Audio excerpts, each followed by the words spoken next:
In this video, I'm gonna go over the Start X remote start kit.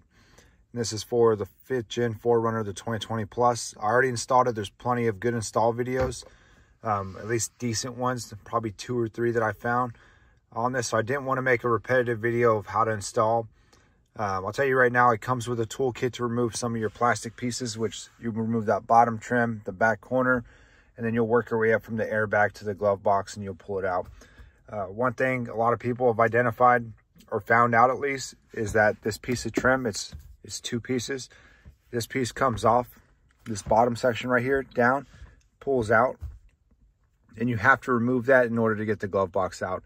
The install video from this company does not show that, does not include that piece.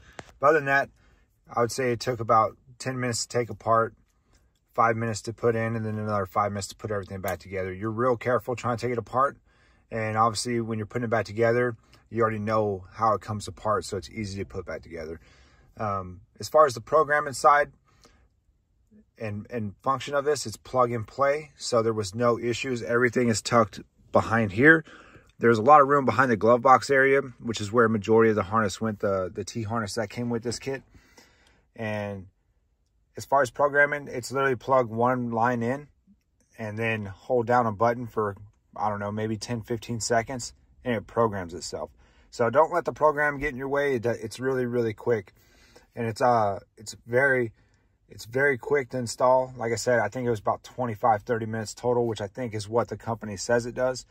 And I've had no issues. I programmed it the first time after installing it, and there was no issues from there. Literally, it worked the first time. So I'm gonna jump out now, and I'm gonna show you the remote functions, and also something that I found out works that no one else said it worked. So, all right, so we're standing in front of the 4Runner right now. We're gonna hit lock, lock, lock. All your lights will flash. You can hear the fuel pump prime, and it starts up. So this is the first start of the day, so I'm gonna kill it. You press it 3 times, it will kill it. So if you were inside a building or inside your house, your remote started and you're like, oh, I'm not quite ready to leave yet, you can go ahead and kill it. You press it 3 times, it'll shut it off. And then with that also, it will run for 10 minutes after it's remote started. So one big thing I will show you, which is, it seems like it's every Toyota 4Runner. I have a 24 Tacoma over there and it has remote start from the factory, and this does not happen. But I think any add-on, or even the ones that do have remote start, this is an anti-theft thing. So we'll do it again. Like I said, 3rd time, everything starts flashing. You'll hear the fuel pump, and then it'll start up. So when you walk up to your car, if you remote started it, you open the door, it will shut off.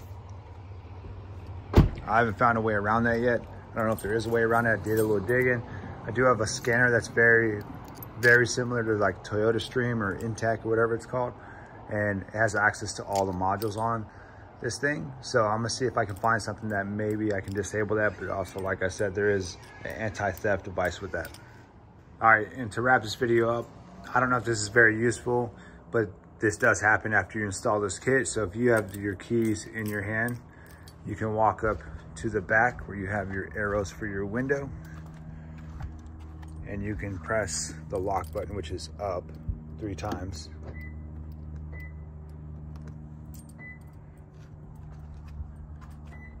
And your car will start. So don't know really what you would use that feature for, but it does work after you install this kit. So other than that, the kit is great. It's ideal for what we wanted it for. And the reason we wanted it was basically, as it gets colder, you want to let this thing warm up. Yeah, it's going to shut off, but if you let it run for 3 to 5 minutes, your interior is warm, your motor's warm, you can start it right back up, and you can hit the road.